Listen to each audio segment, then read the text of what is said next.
35 বছর এই সময়টা আপনার লাইফের একটা টার্নিং পয়েন্ট। এখন অর্জনের চাইতে হারানোর সংখ্যায় বেশি। বোঝেন নাই কথা? আপনি যখনই দেখবেন আপনার বয়স 35 হয়ে গেছে, 35, বিয়ে শাদী তো আগেই করেছেন, দেখবেন হুট করে আপনার মা মারা গেছে, আপনার বাপটা মারা গিয়েছে। 35 বছর আগ পর্যন্ত, 40 বছর আগ পর্যন্ত মানুষজন এগুলো ফিল করে না। 35 বছর পরে দেখবেন শরীরটা আস্তে আস্তে নেতায় পড়তেছে, এ হাত ঝিমঝিম করে, পা কনকন করে, মাজা ব্যথা করে, কোমর ব্যথা করে। আগে যেমন মনে যেটা সায় দিছে, শরীর মানছে কিনা ওটা আর খেয়াল করেন নাই।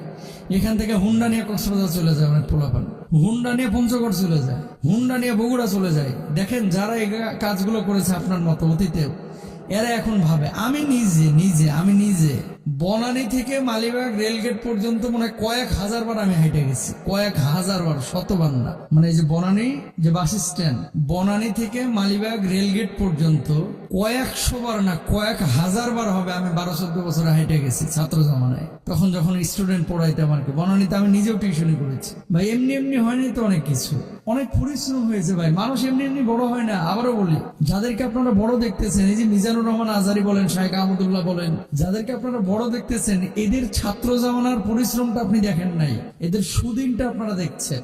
আমাদেরকে এই যে গণমাধ্যমে আমরা কথা বলি, মিডিয়ায় কথা বলি, অনেকে মনে করে যে মনে হয় আমরা ওই ননির পুতুল হয়ে জন্ম নিচ্ছি, কি সুখে আছি, গাড়ি নিয়ে চলতেছি, বাড়ি আছে, এই আছে, সেই আছে, কত কি আমাদের মানুষ সম্মান করতেছে, মাহফিল করতেছে, ইজ্জত দিচ্ছে। ভাই এটার পেছনের ত্যাগ, তিতিক্ষা, সাধনা, পরিশ্রম, আল্লাহর রহম। আল্লাহ তাআলা তো আপনাকে এমনি এমনি দিবে না।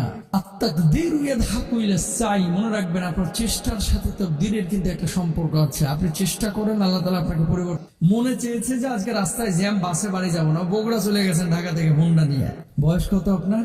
30। বয়স কত? 32। বয়স কত? 33। ঠিক আর 7 বছর পর আপনি এটা সাহস করবেন না।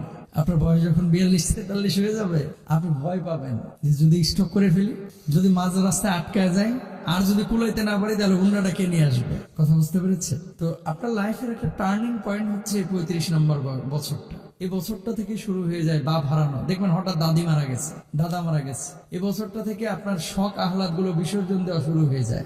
আগে মনে যা চেয়েছে আপনি তাই কিনেছেন, আর এই বছর থেকে আপনার দায়িত্ববোধ শুরু হয় বিশেষভাবে আপনার ভিতরে। নবুয়ত কেন 40 বছরে দেওয়া হয়েছে বলেন তো? মানুষের লাইফের একটা পূর্ণতা পায় হচ্ছে 40তম বছরে। মানে মানুষ বুঝে, আগে আবেগ দিয়ে কাজ করছে, আমার বিবেক কাজ করে নাই, আর এখন আবেগ না, বিবেকটা বেশি কাজ করে। বয়স যখন 40 হয়ে যায়, 35 হয়ে যায়। তো আপনাদেরকে যে কথাটা আমি বলতে যাচ্ছি, হতাশা, বিষণ্ণতা, এগুলোকে জায়গা দেবেন না। তকদিরে যেটা আছে এটা হবেই। আপনি যতই চেষ্টা করেন, আপনি আপনার তকদিরকে নিয়ন্ত্রণ করতে পারবেন না।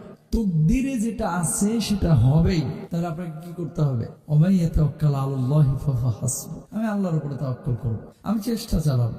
ঘুমায় ঘুমায় কম্বলের নিচে ঢুকে ঢুকে আপনি স্বপ্ন দেখেন অনেক বড় হবেন। কিসের বড় হবেন আপনি?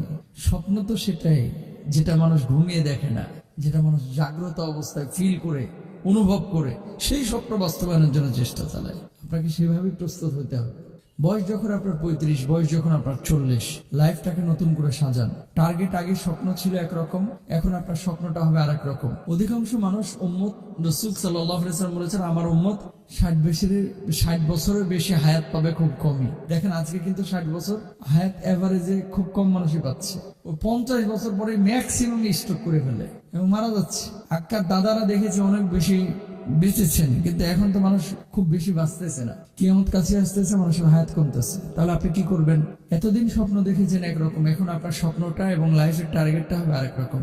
আপনি নিজেকে পরিবর্তন করবেন, আমলে মনোযোগী হবেন। আপনি যখন যেটা মনে চাইবে সেটা করবেন না, আপনি আল্লাহর জন্য নিজেকে নিবেদিত করবেন, নিজেকে উপস্থাপন করবেন।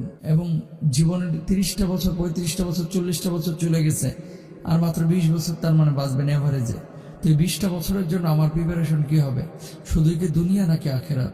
অবশ্যই আপনার আখেরাত আপনাকে প্রায়োরিটি দিতে হবে। মান কানা ইউরিদু হায়াতুদ দুনিয়া, আল্লাহ তাআলা বলছেন, দুনিয়ার জিন্দেগি কেউ যদি চায় আমি তার কিছু অংশ দিই, কিন্তু আখেরাতের তার কোনো প্রতিদান রাখি না। আর কেউ যদি আখেরাতকে চায়, আমি দুনিয়াও দিই, আখেরাত